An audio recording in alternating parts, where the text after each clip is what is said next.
Ramazan, mübarek bir ay. Rahmet, bereketke bay. Ramazan, mübarek bir ay. Rahmet, bereketke bay.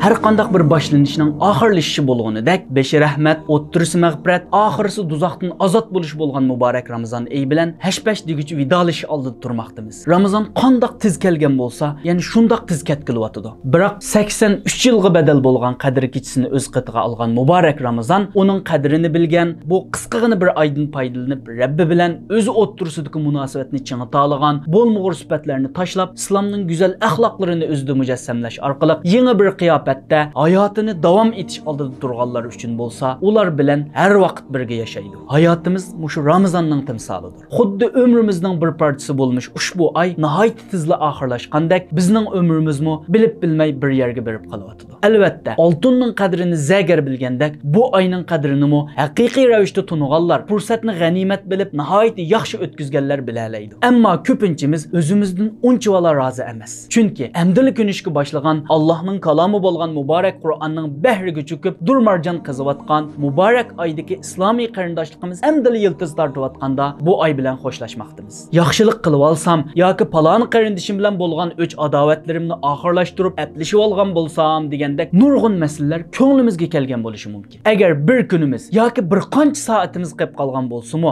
balkim samimiy, haqiqiy tavba qilish bilan qalbimizni taskin topqizib, shu ishlarni qilib olishimiz mumkin. Qandaqli bo'lmasin, amallar xotimasi bilan bo'ladi degan hadisning ruhiga binoan ushbu Ramazonni eng yaxshi shaklda oxirlashtirishga tirishaylik. Balkim siz eng qimmatli kunlarda, eng qimmatli soatlarda bo'lishingiz mumkin. Hatto Laylatul Qadr kechasi Ramazonning eng oxirgi kechasi bo'lishi ham mumkin. Buni hech kishi bilolmaydi. Alloh taolo bu kechini yepiq holatda qoldirdi. Oxirda muborak Ramazonga ishtirok qilgan qarindoshlarimdan shu savolni so'rag'im keladi. Ko'nglingizda yanada mu'minlardan biriga o'chmanlik, adovat bormi? Yana uni o'chkiryapsiz?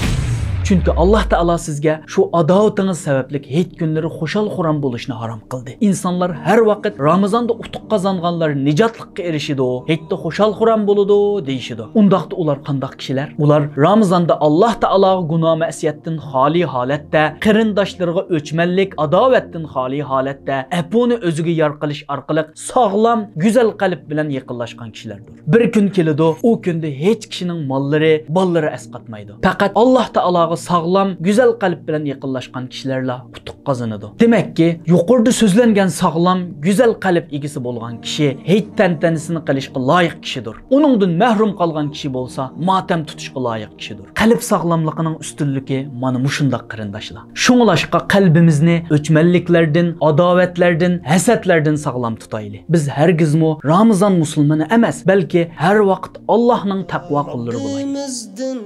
Kelgendur nusret, musulmanlar aziz bulgan aş ahiri, hemmisi rahmet, Rahmanımız razı bulgan aş.